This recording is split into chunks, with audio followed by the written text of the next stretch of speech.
This silverback gorilla spent 10 years in a circus. Watch his reaction to being released into the wild. The heavy, humid promise of rain hangs over the emerald expanse of the Central African rainforest, a thick, living atmosphere that smells of crushed ferns, damp mahogany bark, and ancient, loamy earth. At the edge of this sprawling, vibrant sanctuary sits a massive steel transport crate, its reinforced door slid wide open to welcome a king back to his kingdom. But the king refuses to step out. Inside the shadowy enclosure sits Kivu, a 400-pound silverback gorilla who has spent the last 10 years of his life as the main attraction in a traveling circus. The lush, yielding grass of the wild is less than an inch from his leathery toes, yet it might as well be 1,000 miles away. He sits completely paralyzed, his knees drawn tightly to his chest, his immense, muscular arms wrapped around himself in a posture of profound, heartbreaking vulnerability. As a colorful tropical bird calls out from the canopy, Kivu flinches. He reaches out a massive, trembling hand and presses his calloused palm flat against the empty air, meticulously mapping the invisible boundaries of a cage that no longer exists. He is a prisoner of open space, terrified of the limitless sky, tracing the phantom iron bars of his past while paradise waits just beyond his fingertips. This is the language of the heart, spoken in the devastating silence of a creature who has forgotten what it means to be free. Before we step further into Kivu's fragile new world and witness the delicate unraveling of a decade of trauma, please take a moment to join our community. If stories of resilience, deep animal empathy, and the unyielding power of love resonate with you, gently press that like button and subscribe to our channel. We are building a global family of compassionate souls, and we would love to know exactly who is watching this journey with us today. Drop a comment below right now. Tell us where in the world you are watching from and what time it is there, as we dive into a story that proves the deepest wounds are often the ones we cannot see. To understand the sheer weight of Kivu's paralysis, we must first understand the world that built his invisible cage. For 10 agonizingly long years, Kivu's entire universe was confined to a sterile, concrete floor measuring 10 feet by 12 feet. He knew only the dizzying, artificial glare of blinding neon lights and the deafening, unnatural roar of thousands of screaming spectators. His sensory world was a barren wasteland, defined by the stinging chemical bite of ammonia, the greasy scent of stale popcorn, and the choking exhaust of the circus transport trucks.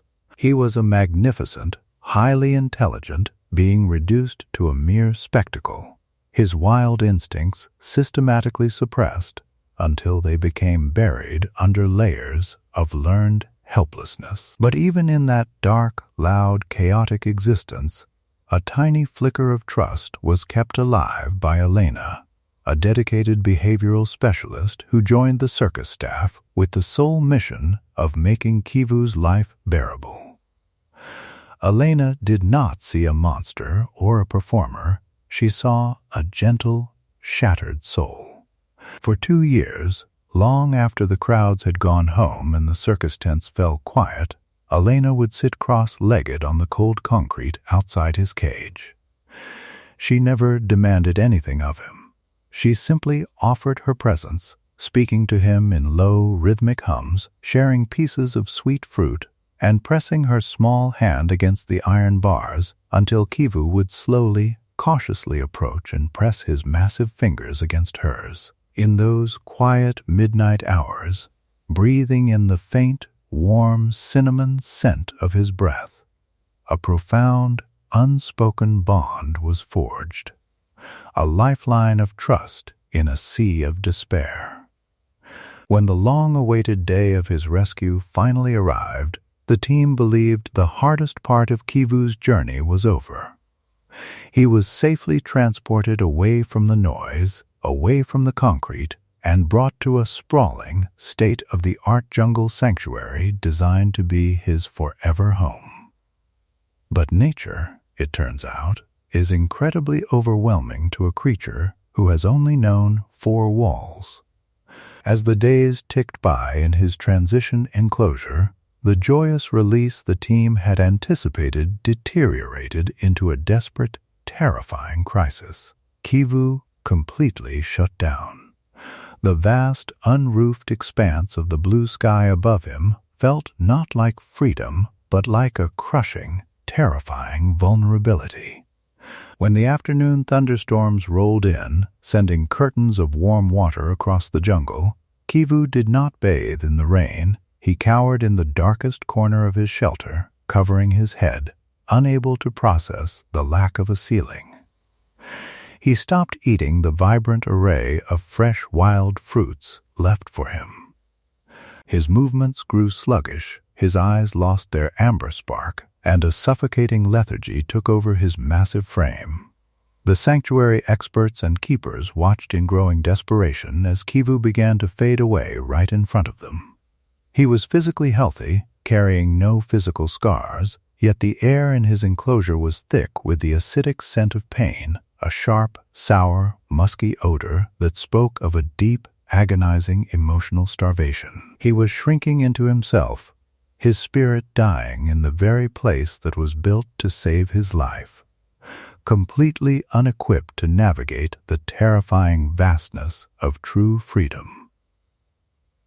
It was in this harrowing moment of failure that Elena realized the hidden, heartbreaking truth behind Kivu's decline.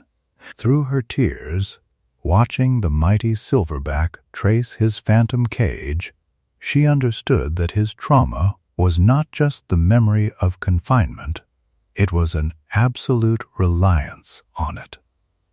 Kivu was severely agoraphobic. He was suffering from a massive sensory overload, where the rustle of the wind in the leaves sounded like the roar of a hostile crowd, and the endless horizon was a terrifying void. He had no environmental anchor. He did not know how to be a wild gorilla because he had never been taught the boundaries of the natural world. He needed a bridge between the clinical safety of his captivity and the unpredictable expanse of the wild. More importantly, Elena realized that she was the only constant element in his fractured universe. Kivu was waiting for a leader, someone to show him that the yielding ground would not swallow him whole, that the sky would not crush him. He needed an emotional proxy to test the waters of freedom first. Driven by an instinct that defied standard safety protocols, Elena made a decision rooted entirely in the deep, unspoken language of the heart. Stripping off her heavy boots to feel the earth, she slowly walked past the open steel doors and stepped directly into the lush, open expanse of the sanctuary grass. The jungle instantly fell quiet, the cicadas pausing their chorus as she walked 10 paces away from the crate and slowly lowered herself to the ground. She sat completely vulnerable in the open air, the afternoon sun warming her skin, and pressed her palms flat against the damp, springy moss. Inside the shadowy crate, Kivu froze. His deep, intelligent eyes tracked her every micro-movement. Elena began to hum, the exact same low, rhythmic, vibrating cadence she used to sing outside his concrete cell in the dead of night. It was a familiar auditory tether in a world of terrifying new sounds. She patted the soft earth beside her, an invitation to a world he had never known. For agonizing minutes, the world simply stood still. Then, the shadows shifted. A massive, leathery foot reached out, hesitating over the threshold, before gently pressing into the soil. Kivu stepped out of the iron box. The golden hour of the late afternoon sun broke through the canopy, catching the silver flecks on his back and bathing his magnificent, trembling silhouette in light, giving him the appearance of a creature with sunset-colored fur. The sensory shift was immediate. You could see the shock of the soft, yielding texture of the earth traveling up his legs, completely different from the unforgiving sting of concrete. He moved toward Elena with an agonizingly slow, knuckle-walking gait, his nostrils flaring as he took in the rich, blooming scent of orchids and fresh water. When he finally reached her, he did not look at the sky or the trees. He looked only at her face. He lowered his massive, domed head until it was mere inches from hers. Elena kept her hands pressed to the grass, and slowly, deliberately, Kivu mirrored her action. He uncurled his giant fingers and pressed his bare palm flat against the living earth. In that profound moment of reconnection, a beautiful phenomenon occurred. The rapid, panicked rise and fall of Kivu's chest began to slow, matching the steady, calm rhythm of Elena's breath. It was a perfect synchronized breathing, a shared respiration that seemed to draw the anxiety right out of his bones. A deep, resonant, rumbling sigh erupted from deep within the silverback's chest, a sound of immense, overwhelming relief. You could visibly see 10 years of coiled tension melting away from his shoulders. He closed his eyes, no longer tracing phantom bars, finally anchoring his soul to the solid, living earth, tethered to reality by the presence of the human who loved him. This breathtaking moment of healing leaves us with a profound philosophical legacy. Kivu's story forces us to completely reevaluate our understanding of animal intelligence and the devastating, invisible depths of psychological trauma.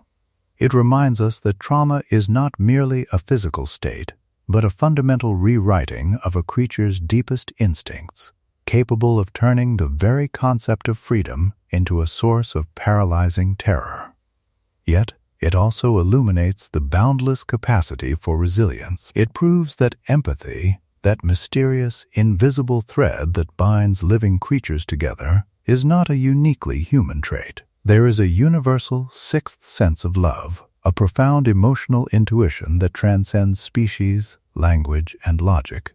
It was this sixth sense that allowed a 400-pound apex primate to place his absolute vulnerability and trust into the hands of a human, trusting her to guide him out of the darkness of his own mind. It shows us that healing is rarely a solitary journey. It requires an anchor, a witness, and a hand to hold when the world is simply too vast to face alone. As Kivu continues to thrive today, taking confident strides through the jungle and learning the true, wild cadence of his own heart, his journey stands as a beautiful testament to patience and the incredible power of emotional connection. Thank you for walking through this deeply emotional landscape with us today, and for holding space for Kivu's beautiful awakening. If this story touched your heart, please ensure you leave a like, subscribe to our channel, and share this video with someone who needs a reminder of the power of compassion. Before you leave, we want to hear from you. Have you ever experienced a moment where an animal seemed to understand your emotions, displaying that remarkable sixth sense of empathy? Share your personal stories in the comments below, and until next time, keep your hearts open to the unspoken language of the wild.